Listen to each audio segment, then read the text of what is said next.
en esta compu. Ya está, chiquillas lindas. Vamos. Fíjense que este sistema respiratorio, déjame poner aquí un... Ya sé que tengo arriba el control, pero siempre me gusta tener un control independiente. Este sistema respiratorio, ¿se escucha bien todo? ¿Estamos bien?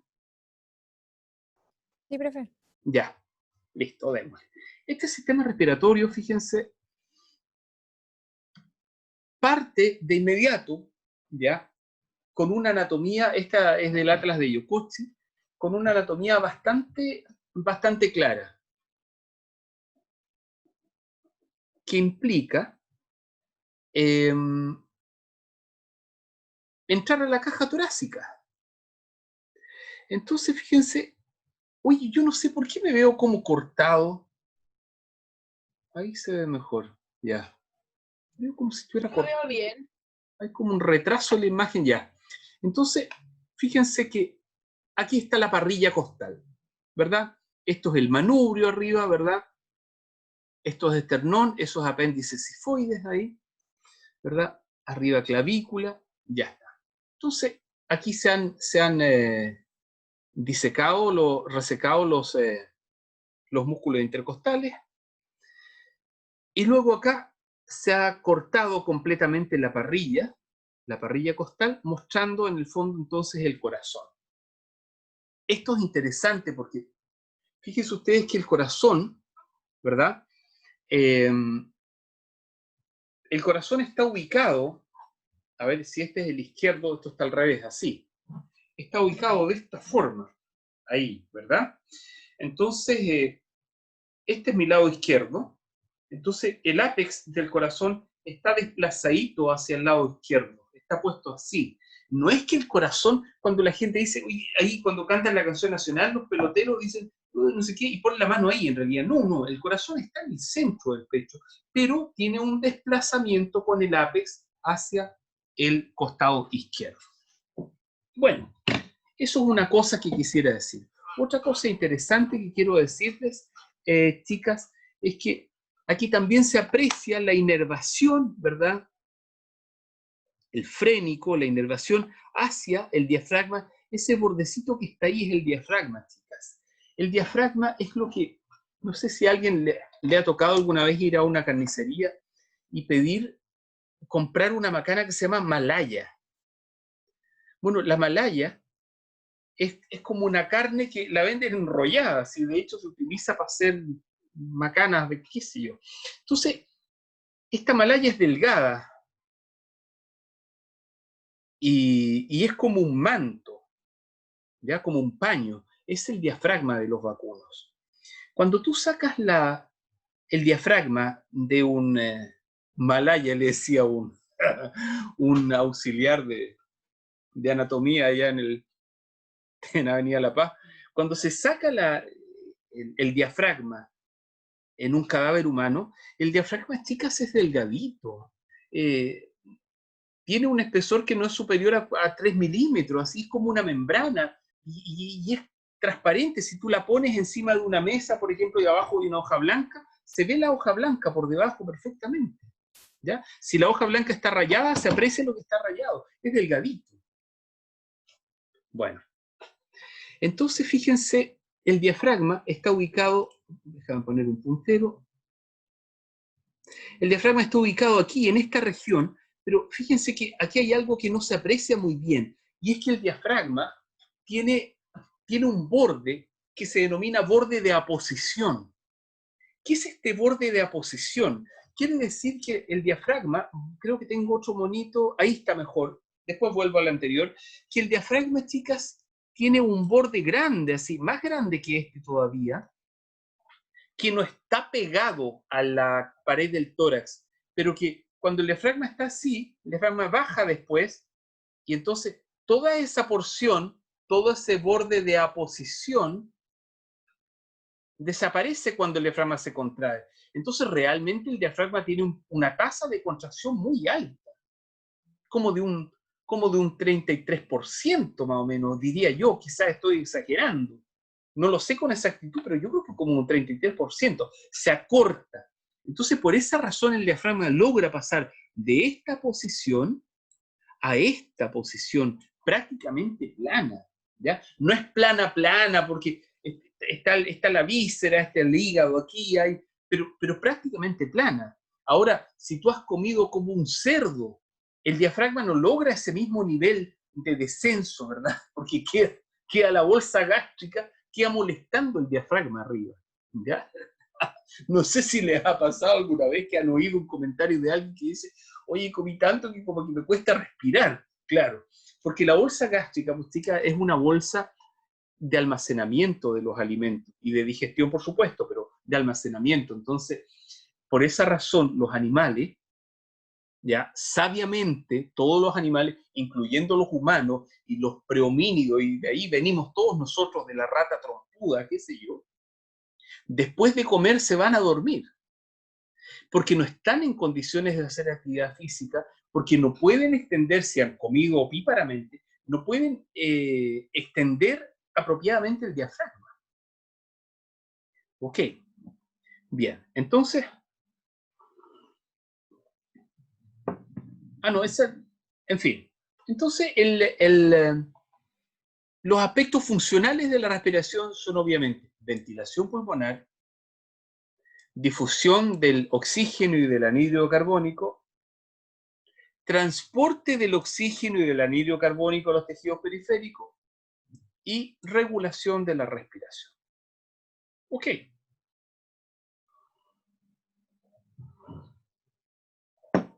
Ahora, la función del aparato respiratorio, si lo pudiéramos decir así en términos de palabras simples, es una maquinaria regulada neurológicamente, que tiene sensores de regulación, sensores de gases, cuya función es introducir y sacar aire desde el entorno para permitir un proceso de intercambio gaseoso a nivel celular que sea transportado a través de la sangre hacia los tejidos periféricos. Eso es el funcionamiento de la respiración. Entonces, como cualquier sistema respiratorio de vertebrados aéreos, el sistema respiratorio tiene dos gigantes bolsas que en realidad se llaman parénquimas pulmonares porque no son bolsas enteras, son bolsas hechas de un micronizado, que son los alvéolos, que son los pulmones. Un pulmón izquierdo y un pulmón derecho. Ahora fíjense ustedes que estos pulmones están unidos entre sí por un tubo, y ese tubo es la tráquea que limita arriba con el aparato fonatorio. Esta tráquea está envuelta en anillos semicartilaginosos. Entonces, estos anillos semicartilaginosos, chicas, tienen más o menos esta estructura. ¿Por qué razón? Porque por detrás de la tráquea va una estructura, así que está vacía, arrugada, que es el esófago. Entonces, cuando nosotros ingerimos alimentos por el esófago, ¿verdad? Hay una estructura aquí que se llama glotis y epiglotis. Entonces, la epiglotis tapa ese borde anatómico de la vía aérea que es la glotis. Entonces el alimento se desplaza hacia el esófago, ingresa por el esófago, y entonces el esófago se agranda aquí. El esófago se agranda y genera una pequeña presión sobre la vía aérea en esta región en la cual no hay tejido cartilaginoso. Hay un tejido fibroso ahí, fibroelástico. Entonces, por esa razón, por ejemplo, de repente estamos comiendo algo y como que nos sentimos atragantados y decimos, ay, como que me asfixia al tragar. Estás provocando esa respuesta. Entonces, un poquito que genere presión sobre este espacio y ya nosotros sentimos como que nos vamos a morir. Bueno, luego esta tráquea se divide a su vez en bronquios, ¿verdad? Primarios, secundarios, terciarios, y termina en este parénquima pulmonar. Entonces, este parénquima pulmonar del pulmón izquierdo, perdón, del pulmón derecho, siempre para el lado, mirando al mismo lado del esquema anatómico, tiene tres lóbulos. Un lóbulo superior, medio e inferior. Y el pulmón derecho, a diferencia del anterior, chicas, tiene solamente dos lobulaciones. Una lobulación superior y una lobulación inferior. Y entonces, ¿cuál es la idea de esto? La idea de esto viene en el sentido de que es obvio que el pulmón izquierdo tenga que tener esa forma, ¿verdad? Porque aquí va esta porción, esta cavidad, el mediastino, ¿verdad? Donde tiene que ubicarse el músculo cardíaco. Bien. Luego, la función del pulmón, como hemos dicho, de los pulmones es desarrollar el concepto de la ventilación pulmonar. La ventilación pulmonar, ¿verdad?, está implicada en los siguientes fenómenos. Primero, los pulmones están amarrados a esta tráquea, bronquio primario, secundario y terciario, terminan en alvéolo. Este parénquima pulmonar es un tejido de relleno, además es un tejido de relleno muy especial porque los alvéolos contienen aire en su interior, un aire basal.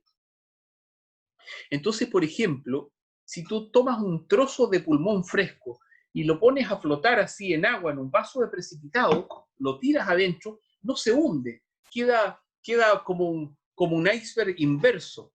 Un pedacito del tejido pulmonar se hunde por el peso propio de todo el tejido, pero otro pedazo queda arriba flotando, como 2/3 quedan flotando en un pulmón fresco de un sujeto típico, que no haya tenido una enfermedad pulmonar específica. Y entonces flota por este aire que está contenido dentro de los alvéolos. Bueno, luego fíjense,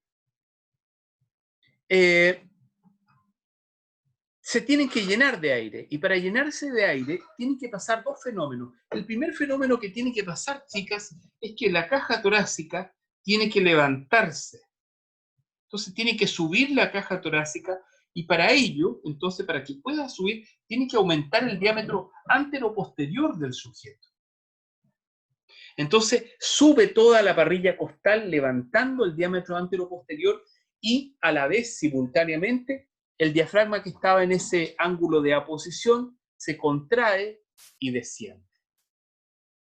Y al descender, entonces, se genera una presión negativa que hace dentro del pulmón una presión negativa, o dicho de otra manera, a pesar de que ese concepto no es tan exacto, lo usamos siempre en fisiología, pero deberíamos decir, se genera una presión en el interior que es menor que la presión atmosférica. La presión atmosférica, chicas, a nivel del mar es de 760 milímetros de mercurio. Eso lo midió un señor llamado Torricelli, que fabricó una macana así de lata y le puso mercurio adentro y un tubito para arriba. Y estaba cerrado arriba, como una pipeta con un tubito así. Pónganse ustedes que tengo una pipeta y aquí tengo una cuestión con mercurio adentro, y esto está sellado, y está sellado acá, pero aquí había una membrana relativamente, donde está mi mano, una membrana flexible. Entonces, como el aire tiene peso, el aire cargaba la membrana, al cargar la membrana, cargaba el mercurio que había en su interior, y el mercurio subía por la columna.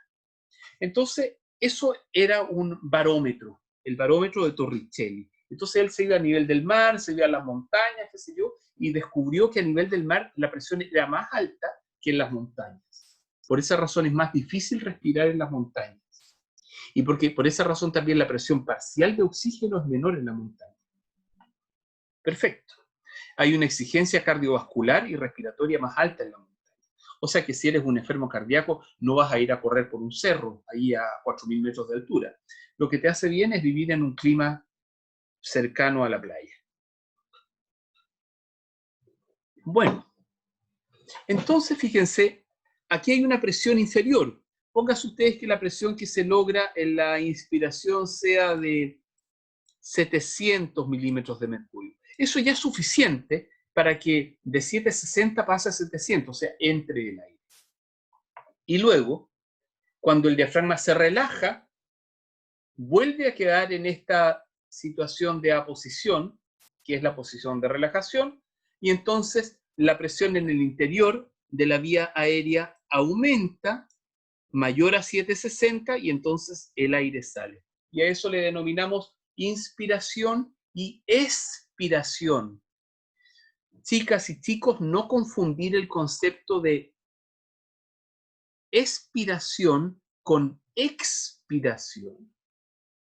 Expirar es lo que le pasa a los tarros de conserva que tienen una fecha de expiración. Expiración es botar el aire por la vía aérea. Continúa. Entonces voy a dar todos los pasos aquí al tiro. Entonces, fíjense, vamos a hablar de dos tipos de inspiraciones y expiraciones. En una respiración normal y en una respiración forzada. Entonces, esta es la normal. Entonces, en la inspiración normal, ¿cómo funciona? Se contraen los músculos intercostales, levantando la parrilla torácica, aumentando el diámetro anteroposterior del diafragma. Simultáneamente, el diafragma que estaba en aposición se contrae, descendiendo y obligando a los pulmones a aumentar su volumen en el interior. Listo. Y entonces por difusión el aire entra hasta la vía aérea. Es un proceso activo porque requiere contracción del diafragma y de los músculos intercostales. Bien, esos son los dos músculos que participan en el proceso. Ahora, ¿cómo es la expiración? Para expirar, chicas y chicos, solamente debemos relajar el diafragma y debemos relajar los músculos intercostales. Por lo tanto, el proceso de expiración en una situación normal de reposo, para nosotros es un proceso pasivo. ¿Ya está? ¿Estamos claros hasta ahí? Sí, profe. Ya. Si tienen preguntas, por favor, háganmelas todas, no problema. Ahora, ¿qué pasa cuando estamos haciendo inspiración forzada y expiración forzada? Entonces, imagínense el caso siguiente, que ustedes salen a trotar. ¿Se han fijado que cuando se sale a trotar no se respira así como ahora que respiramos por la nariz suavecito y exhalamos y como que ni nos damos cuenta? Porque cuando estamos inspirando en forma pasiva lo hacemos así, 500 ml, botamos 500 ml. Y 500 ml es más o menos lo que tiene este vaso de precipitado ahí, pues mira, 500 ml es un volumen chiquitito de aire. Eso inspiramos y expiramos, 500 ml. Cortito, la nada. Y con eso nos mantenemos en reposo. Pero cuando estamos haciendo actividad física, la demanda de oxígeno en los tejidos periféricos, particularmente en el músculo, es altísima. Y como es altísima, estudiantes, entonces necesitamos hacer una inspiración forzada. ¿En qué consiste? Consiste en que no solamente opera el diafragma, no solamente operan los músculos intercostales, sino que opera el músculo esternocleidomastoideo. Y entonces los esternocleidomastoideos, ¿qué hacen? Al contraerse, elevan, ¿verdad?, los hombros, la clavícula, mejorando el diámetro anteroposterior del diafragma. Conjuntamente los serratos anteriores, que son estos músculos en forma de hoja de sierra, ¿verdad?, que se proyectan aquí, también elevan con fuerza y rapidez el diafragma. El escaleno, los escalenos y el pectoral mayor, ¿verdad?, movilizan las porciones de la espalda, movilizan el omóplato. Mismamente el subclavio, de modo que toda la parrilla costal aumenta su diámetro anteroposterior de manera dramática, muy potente. Y el diafragma sigue con su trabajo de contracción desde la posición, ¿verdad?, lateral hasta la contracción completa. Perfecto.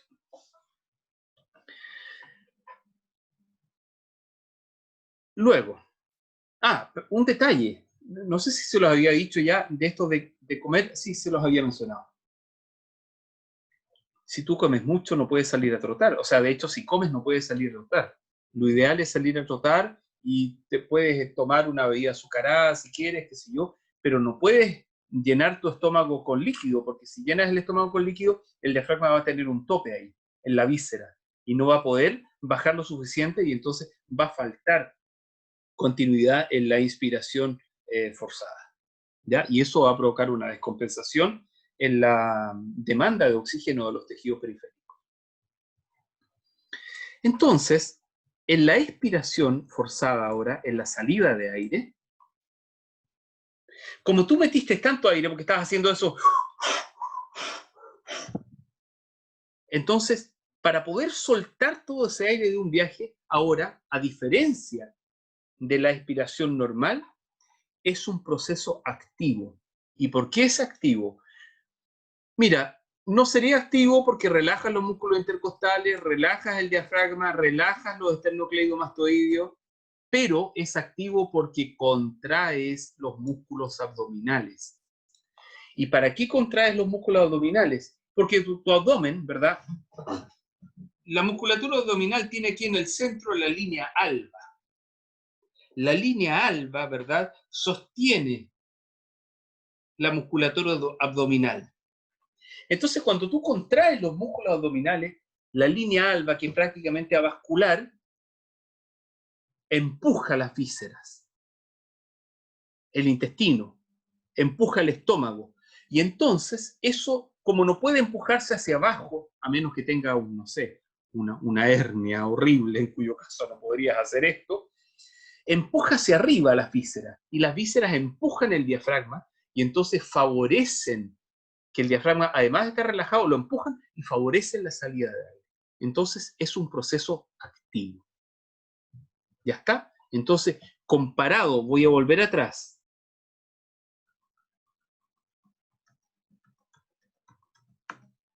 Comparado con la inspiración y la expiración normal, en la inspiración normal el proceso es activo y en la expiración es pasivo, y en la inspiración forzada y la expiración forzada, ambos procesos son activos. Y el detalle importante de todo, por supuesto, entra finalmente más aire a los pulmones, ¿verdad? Aumenta la frecuencia, además, de entrada y salida de aire y aumenta el diámetro anteroposterior del tórax. Ya está. Aquí tenemos un esquema, un dibujo, ¿verdad?, de un corte que sería una tomografía axial computada mostrando el parénquima pulmonar de ambos pulmones, pero mostrando en forma muy especial, chicas. Bueno, aquí está el esófago atrás, ¿se fijan? ¿Ya? El esófago. Aquí está el corazón, o sea que este es un corte bastante bajo.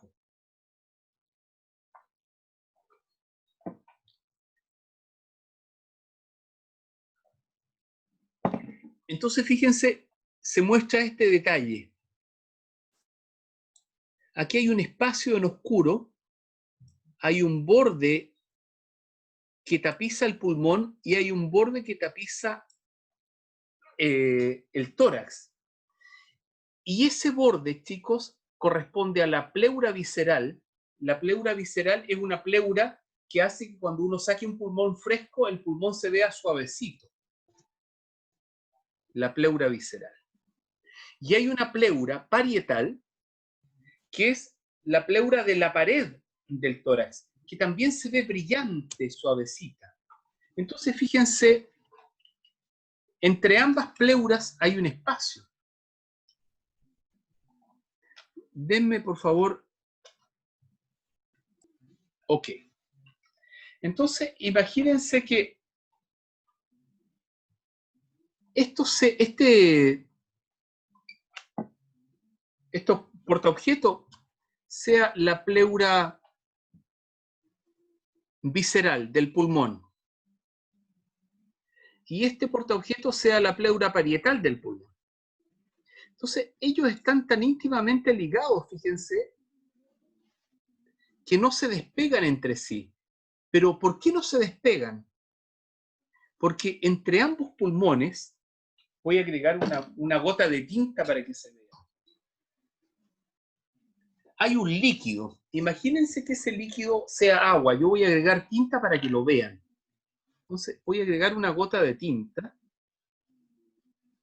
Ahí está, miren. ¿La ven?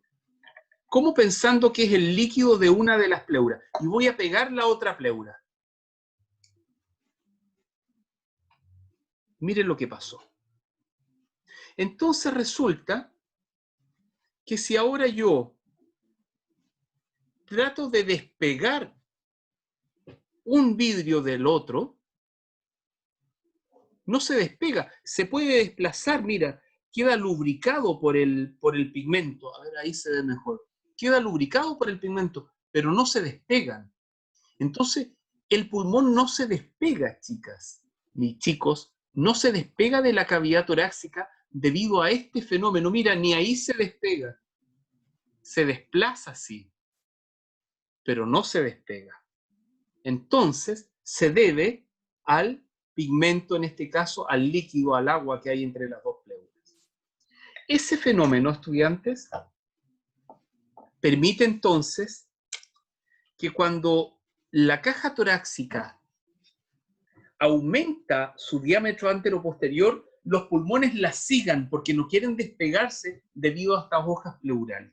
¿Me entienden? Qué lindo, qué interesante. Pues bien, sigamos. Profe, ¿Sí?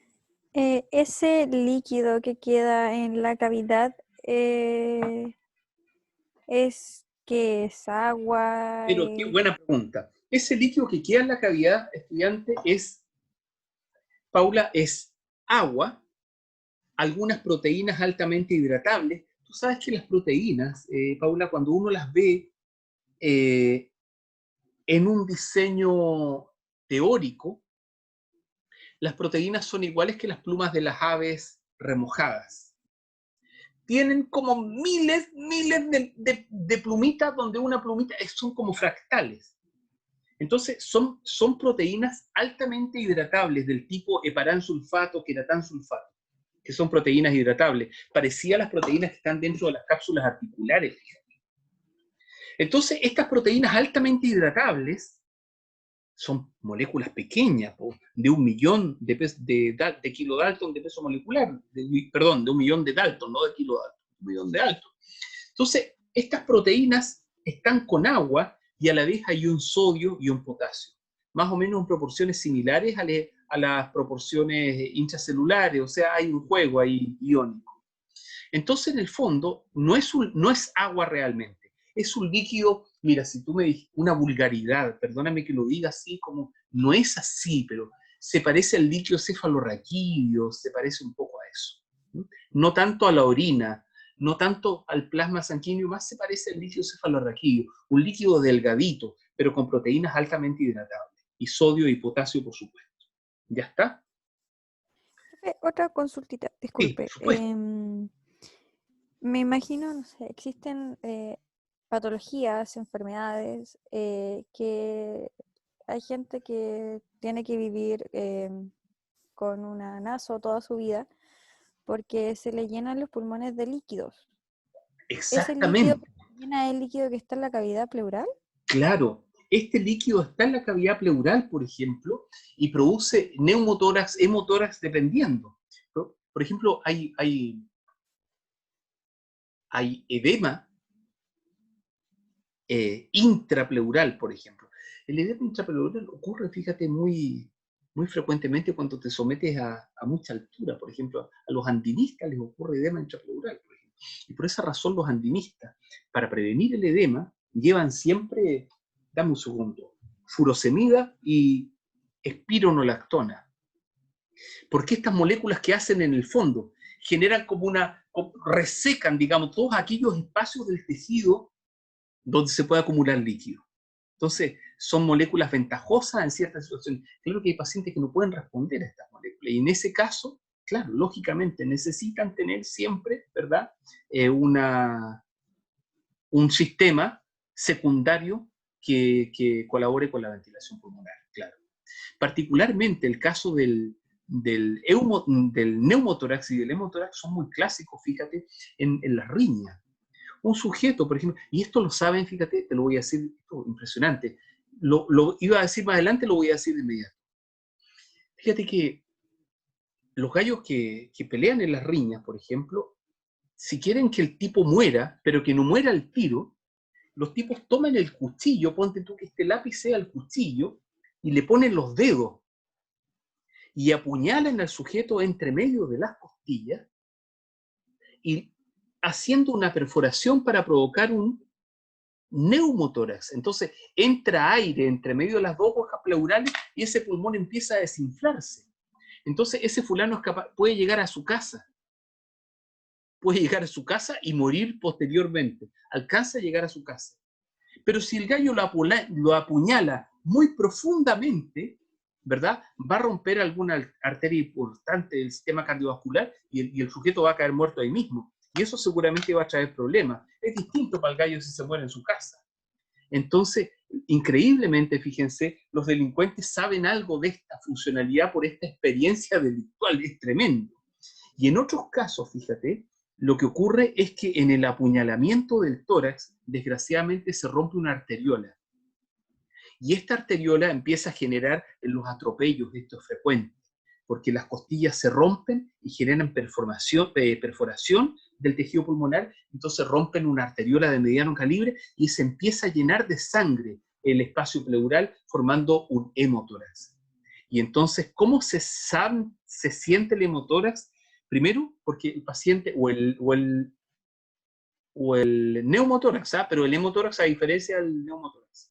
El hemotórax se siente, en ambos casos el paciente empieza a respirar cortito y rápido, pero en el hemotórax, cuando hay daño pulmonar, se siente olor a sangre en la expiración. ¿Ya? No sé si respondí un poquito a tu pregunta. Sí, profe, gracias. Ya. Oiga, profe, Uh-huh. ¿qué hace la furosemida? Furosemida es un diurético de Furosemida pero en los adultos mayores. Claro, lo que hace en el fondo es decirle al riñón, mire, mijito, usted deje filtrar agua como loco, haga perder agua, haga perder líquido a esta persona. Entonces, por eso se utiliza mucho en adultos mayores que sobre todo hacen edema periférico, por ejemplo, edema en las piernas, qué sé yo, edema en las manos, se ponen edematosos. Algunas personas, fíjate, casi no pueden doblar sus manos porque están edemáticas. Seguramente tiene una falla renal implícita, por supuesto. O sea que ese adulto mayor está cerca de una falla multisistémica. Entonces se le da furosemida para favorecer la movilización del líquido. Claro, actúa Bueno, gracias, profe. a nivel renal, por nada. Ya está. Oye, y se usa furosemida, volviendo a tu pregunta, se usa furosemida a diferencia de usar, por ejemplo, hidroclorotiazida con triamterena. Porque la hidroclorotiazida con triamterena también producen diuresis. Sin embargo, es una diuresis menos potente o menos, como dijera yo, menos espectacular.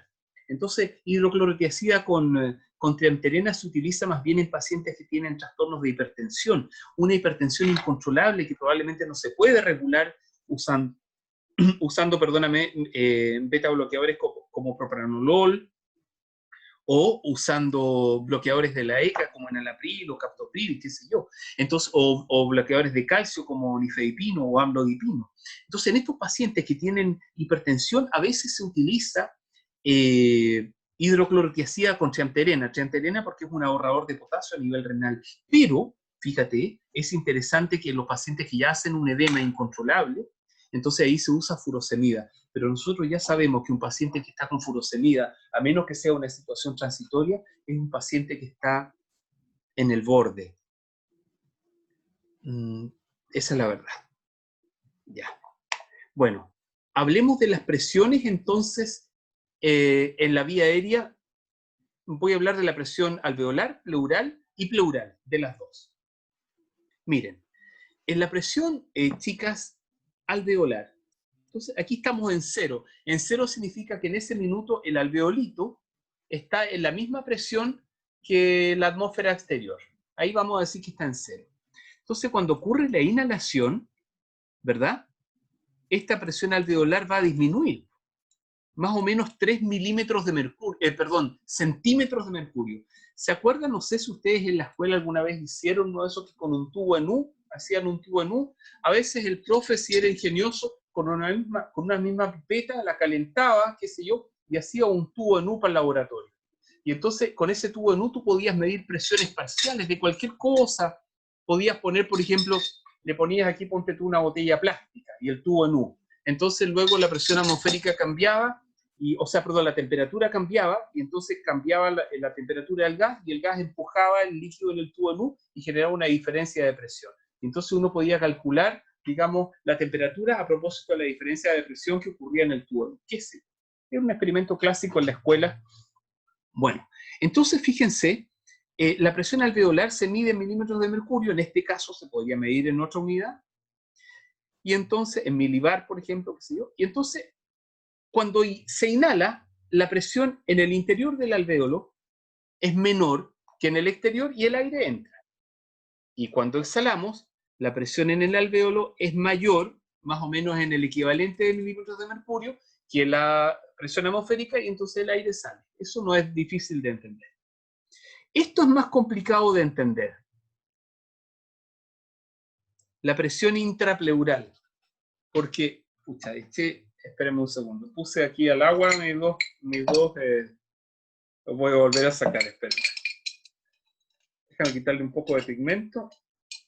Aquí tengo mis dos placas que tienen el interior líquido. Ahora ya no se nota el líquido porque lo puse ahí en agua para que se diluyera un poco. Pero ahí está el líquido en el interior.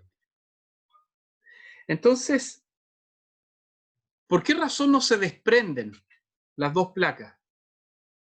Porque en el fondo, entre las dos placas hay una presión negativa. Mira, yo puedo hacer un poco de fuerza aquí y no se desprenden.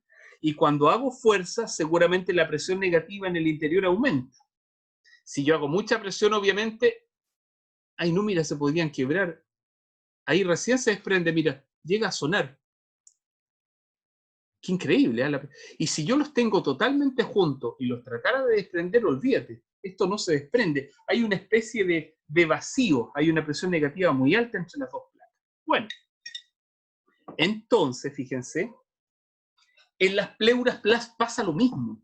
El parénquima pulmonar está adherido como presión negativa entre la pleura visceral y la pleura parietal. Entonces, esta presión negativa en reposo es de menos 5 centímetros de mercurio. Y cuando yo inhalo, todavía se hace más negativa. Y pasa, fíjate, a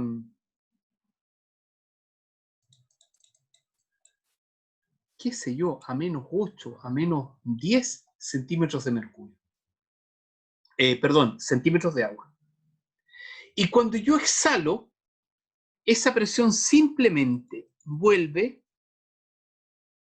al estado de menos 5. Listo.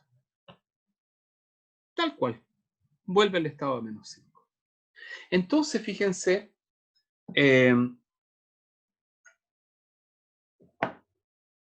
siempre entre la pleura visceral y la pleura parietal va a haber una presión negativa que mantiene los pulmones pegaditos.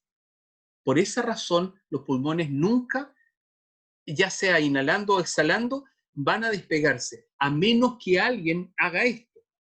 Al menos que alguien haga un hoyito aquí y permita que entre aire o que entre sangre entre medio de las dos pleuras, en cuyo caso ocurre lo que discutíamos con vuestra compañera, neumotórax o hemotórax. O edema. Ya está. Esto es lo mismo mostrado con otro esquema, así que lo saben.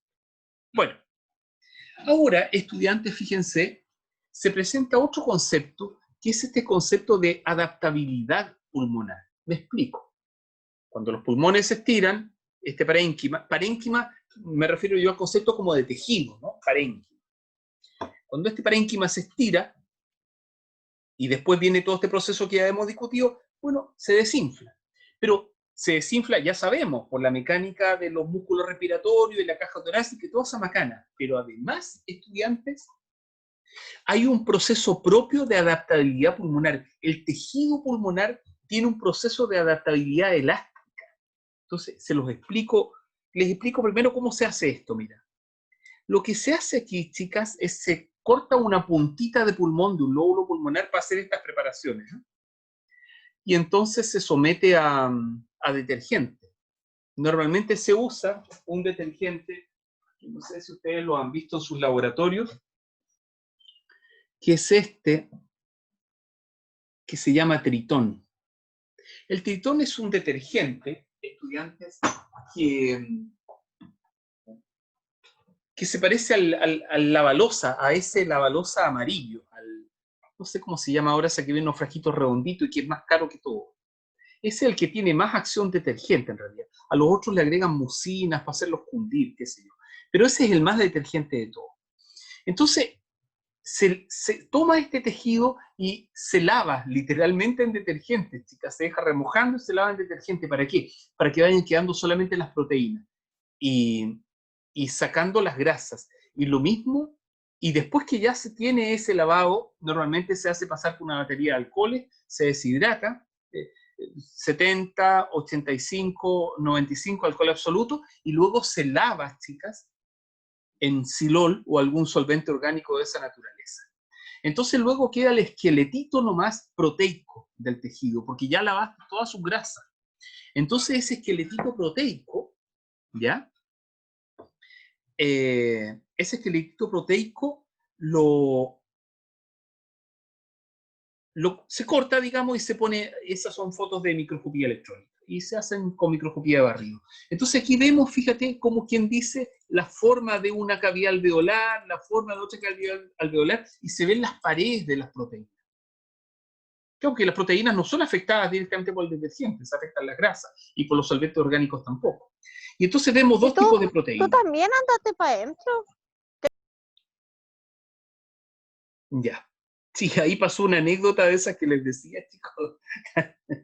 Mantengan siempre su micrófono apagado. Ya. Y entonces, porque la familia de uno a veces no sabe que uno está en clase. Entonces, estos son las elastinas. Y otras proteínas son los colágenos. Ustedes saben que hay varias familias de colágeno. No voy a entrar en bioquímica ahora. No. Entonces, estas moléculas son, en cierta manera, moléculas elásticas. Entonces, además cooperan con la retracción de los pulmones cuando botamos el aire. Otro elemento interesante, estudiantes, es un fenómeno que tiene el agua propiamente dicha. El agua tiene una propiedad, un fenómeno llamada tensión superficial. Entonces, lo voy a explicar de la siguiente manera. Miren, imagínense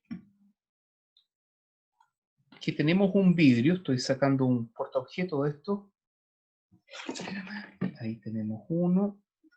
Imagínense que tenemos un vidrio aquí, un portaobjeto, ya está. Le voy a poner una gotita de agua. Aquí tengo agua. Con el dedito le pongo una gota de agua. Listo. ¿Vieron cómo quedó la gota de agua ahí? Ahí está, está suspendida. Y la pregunta es, ¿por qué está suspendida la gota de agua? Está suspendida porque en el fondo las moleculitas de agua son como niñitos así, timoratos. Entonces dicen, ay, no nos queremos separar. Y todas se juntan y se unen entre sí. Entonces, en el fondo, ¿verdad? Tenemos aquí oxígeno, ¿verdad? 102.6 grados, aquí tenemos los hidrógenos. Entonces aquí de repente hay un hidrógeno de otra moleculita de agua que tiene otro oxígeno, que tiene otro hidrógeno acá, y dice, ay, yo me quiero quedar aquí. Y hay propiedades no de enlaces covalentes, ¿verdad? Hay solamente propiedades como de identidad eléctrica, y entonces las moleculitas vibran y no quieren separarse unas de otras. Pero ¿qué pasa ahora si a esta moleculita yo le agrego un detergente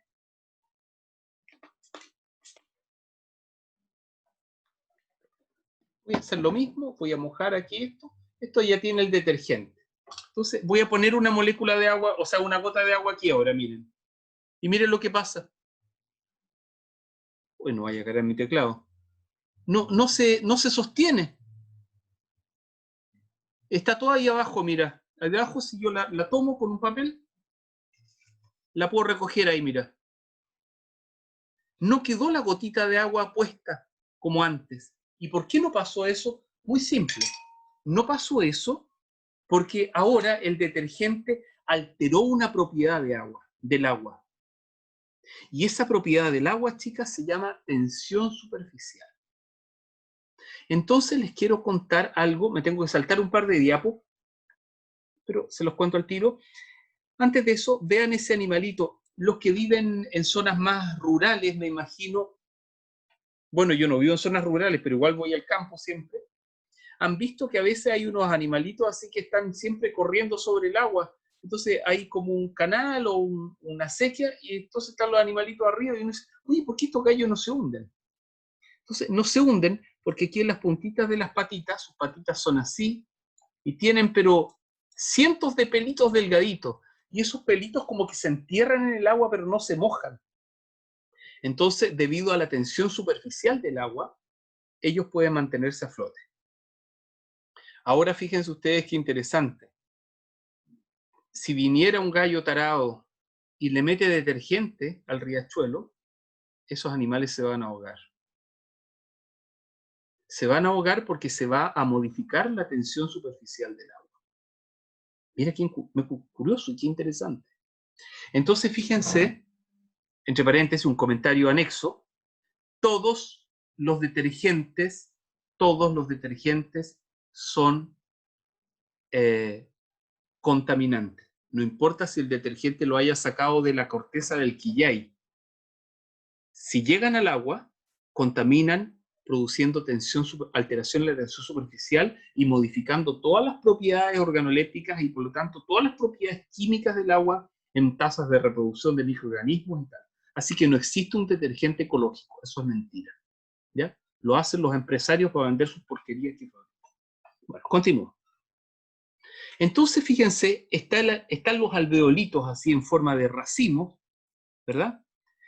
Y entonces aquí tenemos un alvéolo, ponte tú, ahí hay una cavidad alveolar, aquí hay otra cavidad alveolar, ahí hay otra cavidad alveolar, porque están así como racimitos.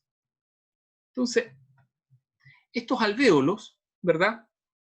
Permiten desde el aire el paso del oxígeno que tiene que pasar a través de las células del capilar, por donde viene, ¿verdad? Tienen que pasar una lámina basal, tienen que pasar las células del alvéolo hasta llegar a la sangre. Listo. Y el oxígeno se fue hacia los tejidos periféricos. Y después, ponte tú que aquí está la célula recibe el oxígeno ya. Y la célula dice, ya, pues ahora llévate el CO2, pues compadre. Y el CO2 lo mismo, tiene que viajar a través de la sangre, pasar la pared endotelial del capilar, pasar la lámina basal, pasar la célula del alvéolo y finalmente salir al espacio exterior. Ya está. Pero fíjense que aquí hay un detalle interesante, que es este. Si los alvéolos estuviesen constituidos solamente por un tipo de células llamadas neumocitos tipo 1,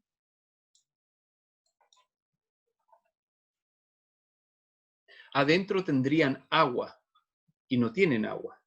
Están húmedos, sí, pero no es agua realmente. Es agua y algo más. Si estuvieran constituidos solamente por neumocitos tipo 1, los alvéolos colapsarían. Colapsarían completamente, chicas. ¿Y por qué colapsarían? Porque la tensión superficial del agua, de las moleculitas ridículas que dicen, ay, queremos estar todas juntas y no sé qué, empezarían a apretarlo, hasta hacerlo desaparecer. Entonces, para evitar eso, otras células que están por fuera del alvéolo, que se llaman neumocitos tipo 2, fabrican una sustancia que se llama surfactante. ¿Ya? No sulfactante, si ustedes ponen en internet, sulfactante igual, nos falta que aparece algo, pero la palabra es surfactante. Y este surfactante es una sustancia similar a este detergente que yo apliqué en la placa. Entonces, evita que las moléculas de agua se mantengan juntas y permite que formen una monocapa que se dispersa alrededor del alveolo. ¿Y de qué están hechos estos surfactantes? Fundamentalmente de dos cosas: de fosfatidilcolina y de dipalmitoilfosfatidilcolina. Voy al esquema. Aquí está la fosfatidilcolina. En realidad, este es un fosfolípido, en realidad, más que una... esto es una dipalmitoil. Y la de abajo es una dipalmitoil fosfatidil etanolamin. Perfecto. Entonces aquí tenemos el ácido palmítico, ¿verdad? Aquí tenemos el fosfato y aquí tenemos la colina. Y si ustedes se acuerdan, en el fondo esto nos recuerda a eso, ¿verdad? Nos recuerda a esa... Ay, me carga que pase eso, ahí lo voy a hacer. Nos recuerda a eso, los famosos fosfolípidos, que tenían dos cadenas, ¿verdad? Lipídicas, y tenían una cabecita. Esa cabecita en realidad es el grupo fosfato, que en este caso el grupo fosfato además está añadida una molécula de colina. Entonces, estas sustancias, chicas, son los surfactantes. Y estos surfactantes, en el fondo, al igual que esta sustancia con efecto detergente, disminuye la tensión superficial del agua dentro de los alvéolos, evitando el colapso alveolar. Esto nos lleva, indudablemente, a la siguiente reflexión. ¿Y qué pasa cuando los chicos nacen prematuros? Cuando los chicos nacen prematuros, estudiantes, la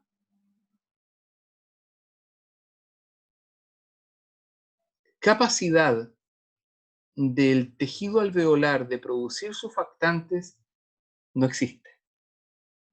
Entonces, los neumocitos tipo 2 no están maduros para esta función. Por lo tanto, los bebés no pueden tomar el aire. Por esa razón, cuando se les coloca en las cámaras denominadas incubadoras, que además tienen un mecanismo barométrico para insuflar y insuflar, además se le agregan en forma gasificadas estos surfactantes. Aquí hay varios: Survanta, Surfacten, Corosurf, Infasurf, Albiofac, Neumactan y Exosurf. Este de Glaxo, por ejemplo, es espectacular. Este, por ejemplo, de los japoneses de ese laboratorio, el laboratorio no se conoce en Chile. Y este que está hecho de surfactante de porcino aislado, también muy interesante, Corosurf. Son moléculas entonces que disminuyen la tensión superficial, permitiendo, mientras maduran los pulmoncitos de los prematuros, para mejorar su respiración. Qué interesante, ¿eh? Ya está. Bueno, entonces, volviendo atrás, nosotros hablamos del concepto de ventilación y perfusión. Son dos conceptos distintos. Ventilación, chicas y chicos, equivale a la capacidad de entrada y salida de aire dentro del sistema. En estado de reposo, esta entrada y salida de aire en nosotros es aproximadamente de medio litro cada vez. Se exhala medio litro, se inhala medio litro, al revés, se exhala medio litro. Ya, listo. Y eso cuando estamos en estado de reposo. Y otro concepto distinto es el concepto de perfusión, que es el Q. ¿Qué es el Q? El Q es la cantidad de flujo sanguíneo que pasa por el sistema periférico en el pulmón para permitir el intercambio gaseoso. ¿Verdad? Entonces el Q es igual, en este caso, a la frecuencia cardíaca multiplicada por el volumen sistólico ventricular derecho. Entonces hay un Q derecho y hay un Q, chicas, izquierdo. El Q derecho es el frecuencia cardíaca multiplicada por el volumen sistólico derecho. Y el Q izquierdo es la frecuencia cardíaca multiplicada por el volumen sistólico del ventrículo izquierdo. Entonces, como acá estamos hablando de la perfusión pulmonar, nos referimos al Q derecho, ¿verdad? Porque es el Q desde donde sale, ¿verdad? Este es el ventrículo derecho porque es más delgadito que el ventrículo izquierdo, que su pared es más grueso. Entonces sale de aquí por la arteria pulmonar, llega al pulmón, se devuelve por las venas pulmonares, llega al atrio izquierdo, del atrio izquierdo pasa al ventrículo izquierdo y del ventrículo izquierdo sale por ese gran orificio que está ahí, que es la arteria aorta, ¿verdad? Perfecto. Muy bien. ¿Estamos bien hasta ahí? ¿Alguna pregunta? Paula, Carolina, ¿alguna pregunta? No, profe. ¿No? ¿Estamos bien? ¿Ya? Perfecto. Sigamos adelante. Ahora fíjense, hay que mencionar otra macana. Déjenme mostrarles un esquema. Voy para adelante, luego vuelvo atrás. Bla, bla, bla, bla, bla. Ese esquema, déjenme mostrarles ese esquema. Entonces ustedes se fijan que aquí hay distintos diámetros. Ahí hay un diámetro, ¿verdad? Aquí hay otro diámetro más chiquitito, aquí, qué sé yo. Hay diámetros.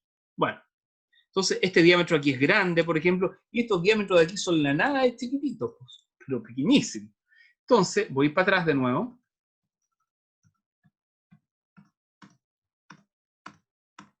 Ahí. Entonces aparece un concepto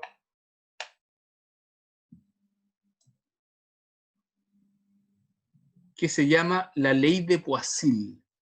Poiseuille, así se pronuncia esa palabra rara. Esta es pregunta clásica de prueba. Siempre, creo que no hay ninguna prueba desde que hago fisiología en la cual no pregunte la ley de Poiseuille de alguna manera. Entonces, ¿qué es la ley de Poiseuille? La ley de Poiseuille es la ley que hizo un viejo, es una ecuación, la ecuación de Poiseuille en realidad, y entonces este hombre dijo algo bien tonto. Póngase usted, imagínense si yo quiero hacer pasar un flujo de aire o de un líquido a través de este tubo.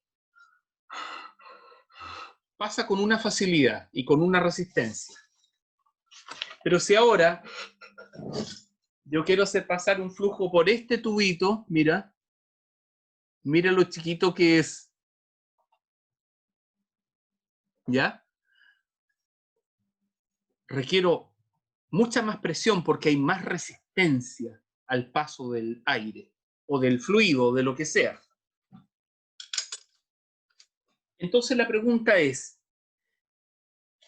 ¿alguien pudo alguna vez modelizar esto matemáticamente? Claro, siempre hay alguien. Y este es el señor Poiseuille. ¿Y qué dijo Poiseuille? Dijo lo siguiente, dijo, la resistencia del paso del aire, en este caso, resistencia de la vía aérea,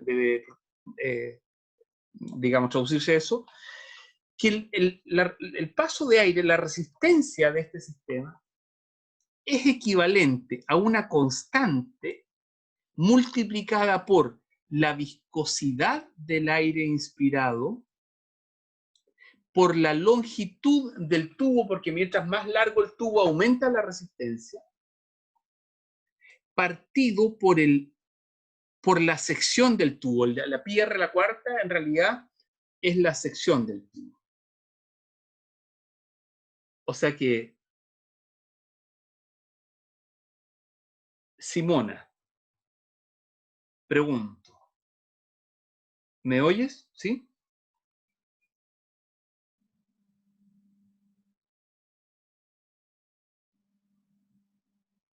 ¿O te fuiste a almorzar, Simona? Te fuiste a almorzar. Paula, ¿me oyes?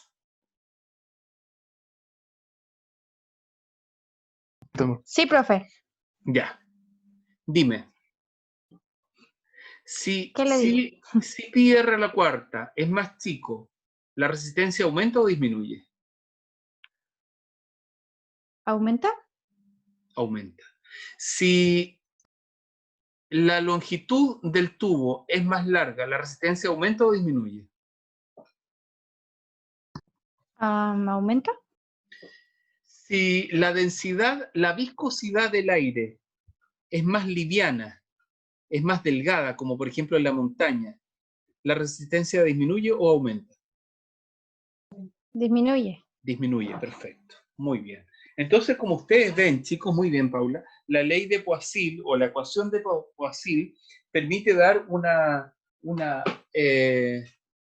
proporciona, ordena, da una relación fundamentalmente para explicar cómo la resistencia de la vía aérea cambia, fundamentalmente en el caso de los asmáticos, si cambia el área de sección del sistema.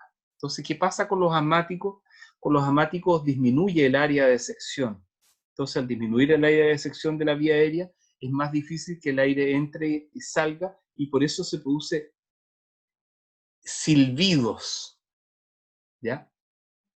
Sibilancia, se produce un ruidito en la entrada y salida de aire del paciente. Ok, continuemos. Entonces el alvéolo, estudiantes, está constituido fundamentalmente por el siguiente equipo de células. Los neumocitos tipo 1, que son los encargados en el fondo de constituir la pared del alvéolo, ¿ya? No tienen capacidad mitótica, eso es interesante decirlo. O sea que si ustedes se friegan un alvéolo, ese alvéolo muere nomás. No hay una recuperación de alvéolo hasta donde sabemos por lo menos. Los neumocitos tipo 2 son los que secretan el surfactante y almacenan los cuerpos lamelares. Se los voy a mostrar de inmediato. Aquí está el neumocito tipo 2.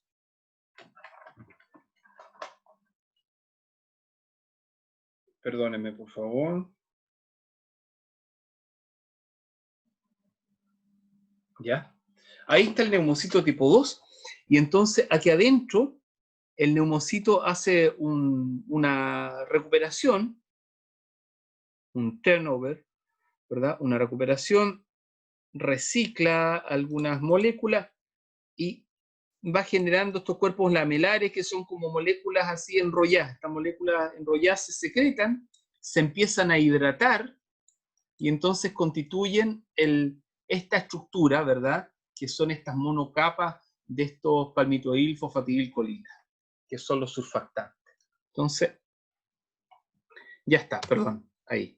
Entonces almacenan los cuerpos lamelares que luego nuevamente van a constituir surfactantes. Curiosamente, ellos sí presentan capacidad mitótica, ¿ya? Pero no pueden reparar un alvéolo de todas formas.